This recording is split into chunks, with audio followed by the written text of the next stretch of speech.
Baby. Hey, I'm ready now.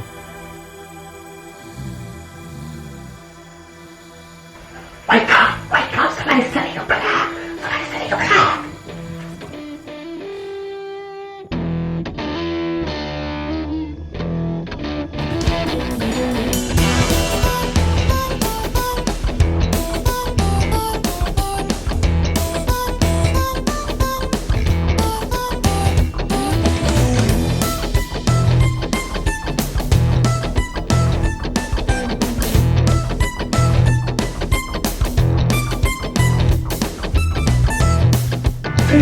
What do you want now, damn it?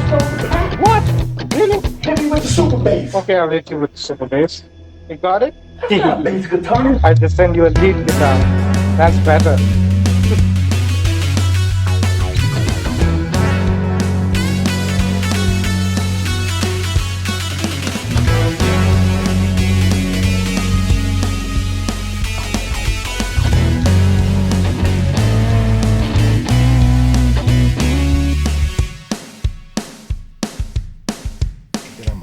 Less the next time. What is up, YouTube? How y'all doing? Candace Owens responds to Eminem's diss. Yeah, this was 3 months ago. I think we did. Well, anyway, hit that subscribe button, hit that bell. Now, we did something on Candace that's talking about Diddy and all that good stuff. Oh man, I'm doing too much research. I got research overload, brain overload. But she responds to Candace Owens responds to Eminem's diss. Hit that subscribe button, hit that bell. Let's see what she says, man. Let's check it out. I don't think she really knows. Our next What'd I guest say? is a Wait a minute. Did I say Diddy diss? Eminem's diss.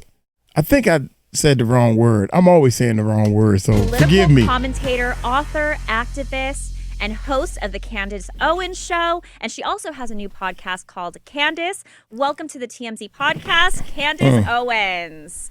Woo woo! all right, Candace, we got to get into it. Eminem released a scorching, explosive new song called Lucifer last night, and he mentions you. Here's a little clip of the lyric, so you guys know what he said.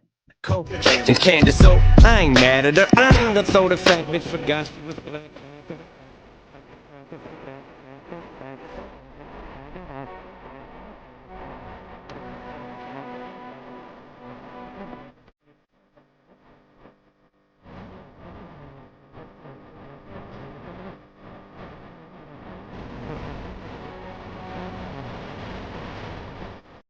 All right, Whoa, wow. whoa. So, okay, Candace, he refers to you as Grand Wizard, Tramp. He called you the B word. What are your thoughts on the lyrics?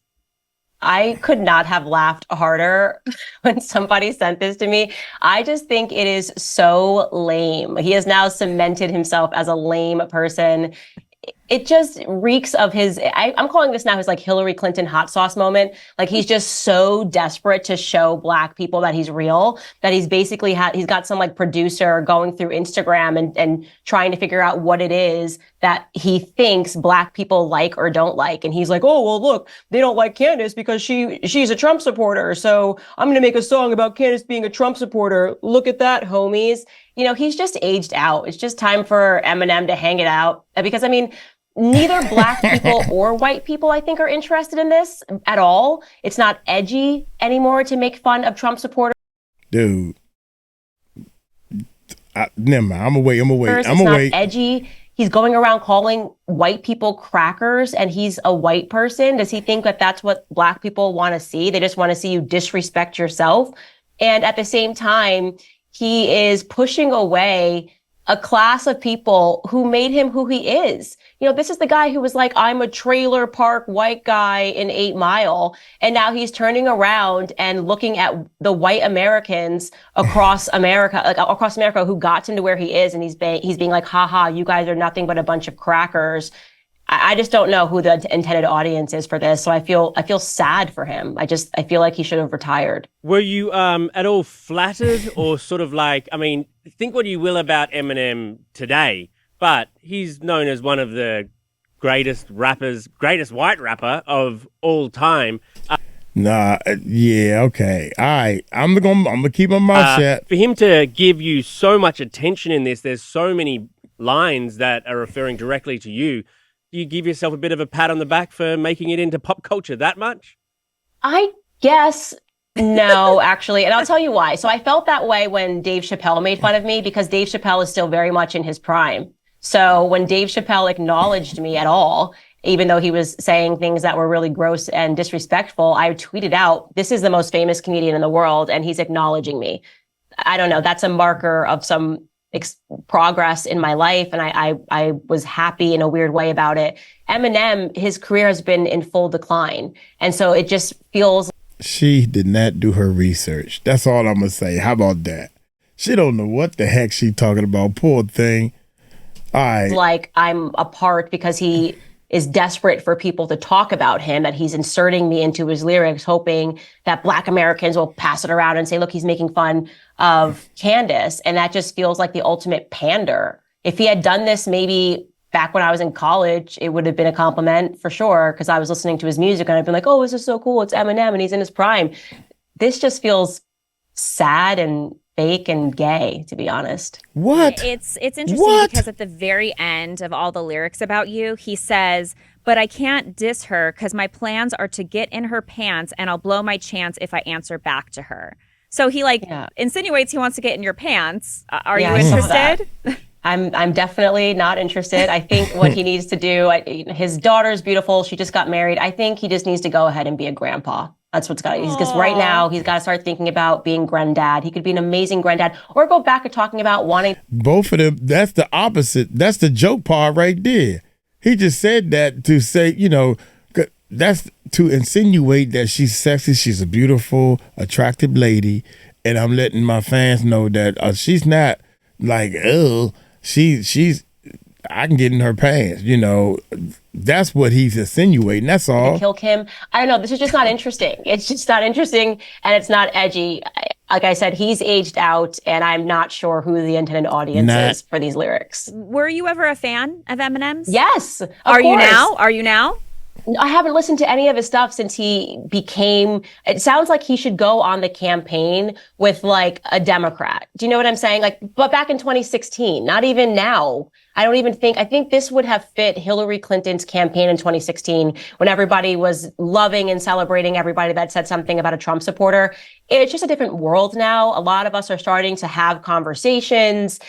I did Joe Budden's podcast. Definitely in terms of Black America, a lot of Black Americans listen to my show now. They share my clips. Ever since I went on the Breakfast Club, it's inspired a lot of conversation. And I think because there's been so much time, back in 2016, a lot of Black Americans hated me because I was standing up against Black Lives Matter, calling it a fraudulent organization. But then it was proven to be fraudulent, and it changed the conversation about me. So he's just behind on the times. He just needs like a better researcher. There's just somebody that he hired in the studio who is bopping their head like, yeah, this is what the Black.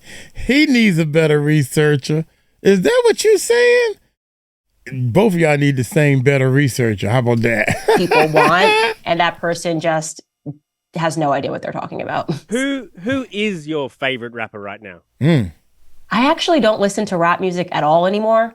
Oh my God. I mean, I've gone through this process of realizing how important it is to pay attention to what you're looking at and also what you're listening to. I think that it impacts your soul. And a lot of the music, unfortunately now, a lot of the rap music has just become way too derogatory for me to enjoy. True. What do you listen to? Yeah, that's a great question. I mean, I haven't listened to music in a really long time. True. I can't even think of the last album. I mean, obviously I listened to Kanye. I know he also took a stab at Kanye. Yep. Because I don't know, I guess he thinks that's what Black people want to hear. And he's saying that he's throwing Kanye in the trash. I mean, Kanye will forever be more famous than you. People are looking at everything Kanye's doing, whether you agree with it or not. He will always maintain the public's interest. And because he's actually edgy, and Eminem is want to be edgy while still maintaining being very establishment. But yeah, I only listen to music that is I don't know, good for my soul, like uplifting sorts of music, you know? So, you said that you were a fan of Eminem back in, his heyday. Is this song especially triggered and targeted towards you? Is this kind of the nail in the coffin for you? Will you never listen to Eminem music again?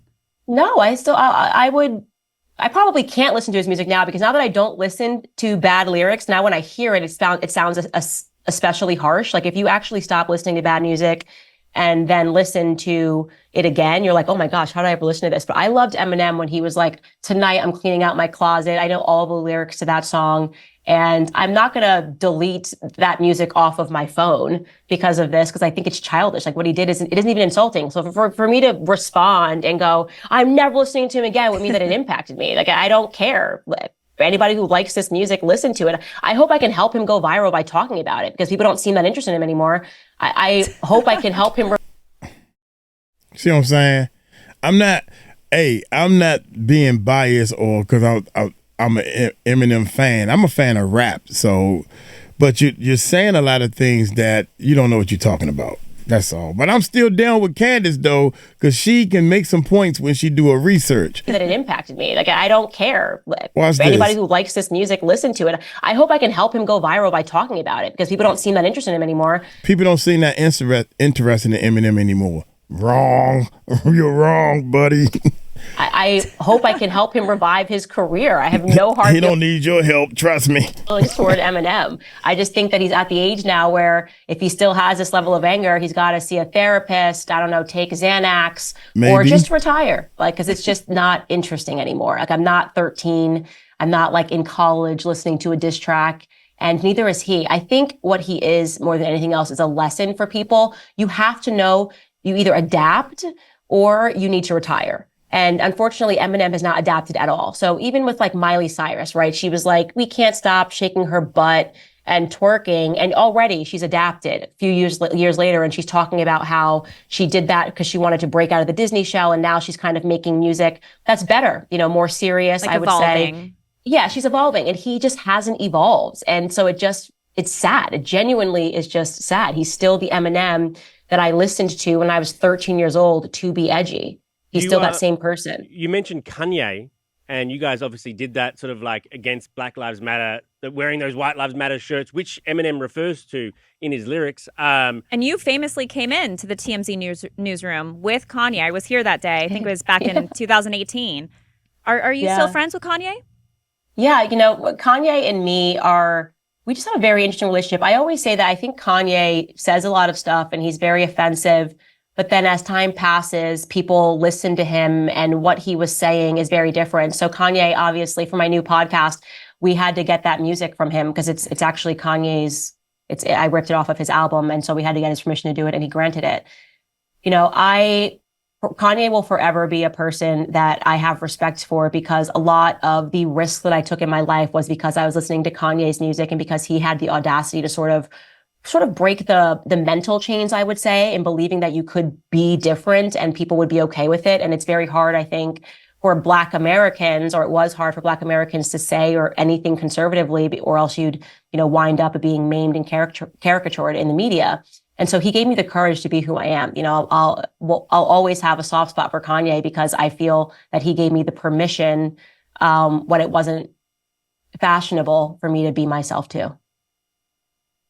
Well, it's interesting that you say that because, and you're also like on the flip side, you've always like spoken out for, women's rights. And there's been kind of a controversy around Kanye because I'm sure you've seen the way he styles his wife, Bianca Censori. It's very risque. I mean, you're seeing all the bits and pieces underneath like a teeny tiny cloth that she's wearing. What are your thoughts about him styling like this? And she doesn't even speak, by the way. So, right. It's kind of dicey and people don't like it. What are your thoughts on that?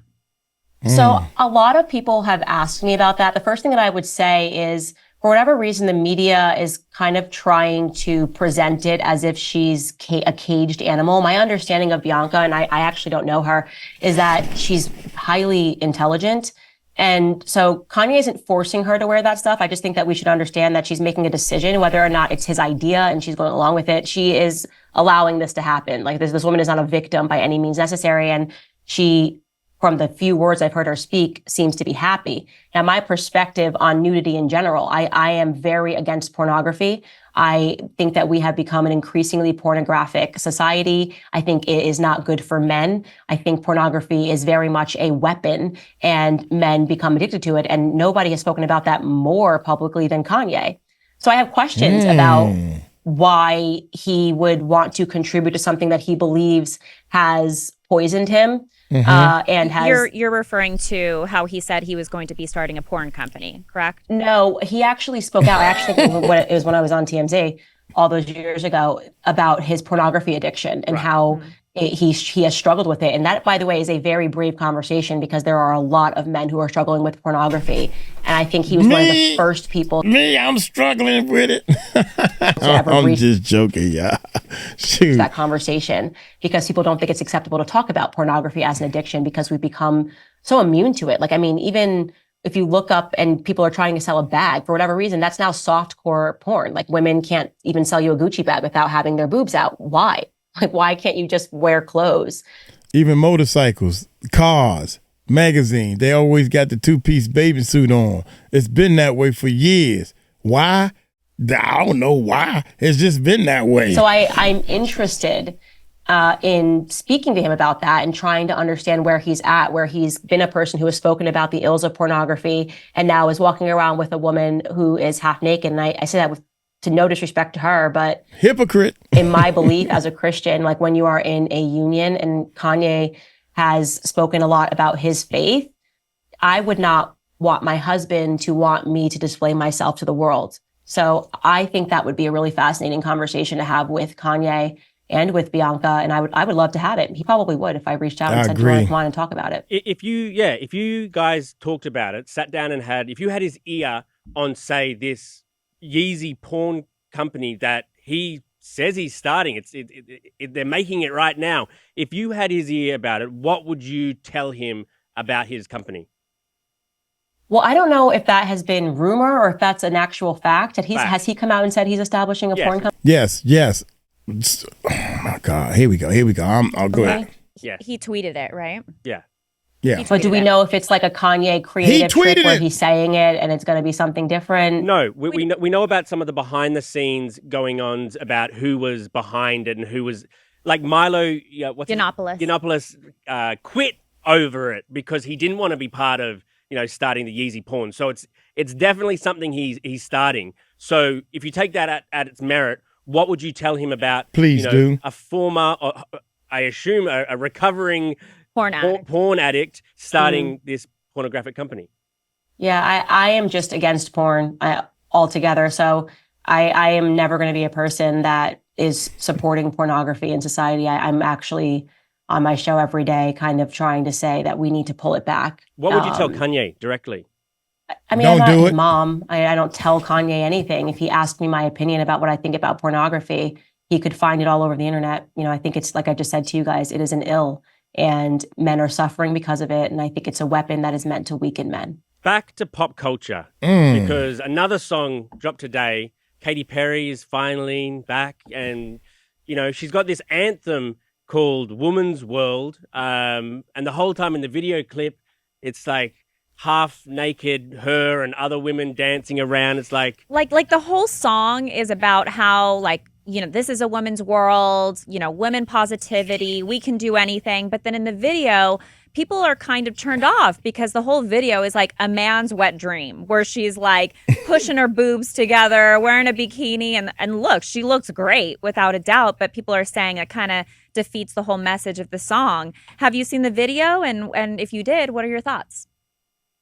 I just think music has gotten so woke that it's just objectively bad. I mean, what were her lyrics? Like, it's a woman's world. What are the lyrics of the actual song? It's just so bad. And it's a woman's world, and you're just living in it. Something like this is stuff that belongs in a middle school journal. Like back when we used to have the diaries with like the lock.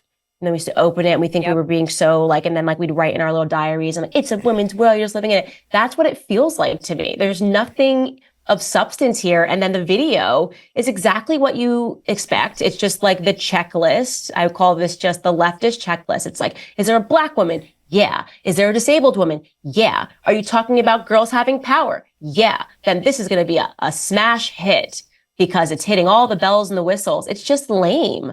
It's just so lame. And that is why I think people have fallen so out of love with Hollywood, going back to Eminem. This isn't interesting. Like, none of you guys are being interesting. You're not being edgy. You were supposed to be anti-establishment, and you've all become so establishment. And the worst part of this message, this, like you just mentioned, is she's essentially saying, and kind of opens up with her kind of just doing everything a man does, but dressed like a hoe, I think is kind of how I would describe the video. So the message to women today is be men, but do it dressed like a hoe. Like, is that empowering to women? Like, am I supposed to be like, yes, I can work these long construction hours and I can do it in a bikini, and that makes me feel empowered? It's childish. And I say this as someone who likes Katy Perry. Like, she's not someone that I find to be particularly offensive, but it's just not good music. It just isn't good music. I am so confused. I hear you. I am so confused. All right, Candace. Well, I want to say thank you so much for joining us on the TMZ podcast. And Candace, you do have your own podcast. I do. That's pretty new. If you can tell us a little bit about it. Yeah, it's just me talking about the same topics that we're talking about today. Talk about pop culture. I also obviously follow politics, and I get to do it all on my own now, which is really fun. So you guys can just find me on YouTube. You will like the show, and we're making fun of a lot of people, but in a lighthearted way, because if you're not laughing today, you're crying. Thank you so much, Candace. And thank you, everybody at home. Don't forget to subscribe to the TMZ podcast, and we'll catch you next time. TMZ podcast. Miss Candace, please stay with the politics and your research on things that you know about. You don't listen to music. You don't listen to hip hop. You don't listen to rap. You just said that in this interview. So how do you know that Eminem needs help with his career? He should go ahead and retire because how do you know this if you don't listen? Then you started talking about this. She's not into porn, and that's cool. She's a beautiful lady, and what makes it so bad is, not what makes it so bad. She's the type of lady, to be honest, that I'm attracted to. Somebody don't show a lot of skin. I don't like women that show too much, all this crazy hair. I like natural beauty. Put on your clothes and be beautiful. There are men out here that like that. So I really like her, and I'm glad I gave her a second chance. But in this case, I'll put this in this corner of, you got to pick and choose what topics that you can agree with a person on. Just because you like this person, she made some great points in another video that we did, and then all of a sudden she just in this video, I'm like, what in the world? This ain't the same person. So I thought we'd take a second look at this, so to speak. But using women, sexy women, to sell on magazines, and you got a pretty woman that's dressed real nice talking about, I don't know, toothpaste, soap, anything, soup, whatever. It's all beauty helps sell products, especially if it's clothing, perfumes, makeup, and all this type of stuff. So women been used to sell products for years, and that ain't gonna never stop no time soon. Now Kanye West is talking about doing a porn site or whatever. Man, come on, man. I'm against porn. Well, she probably never mind, I ain't gonna say that. I'm trying to watch what I say from here on out, man. I'm gonna get on up out of here. Hey, y'all take it light, take it slow. Tell them Uncle Mike told you so. Peace out.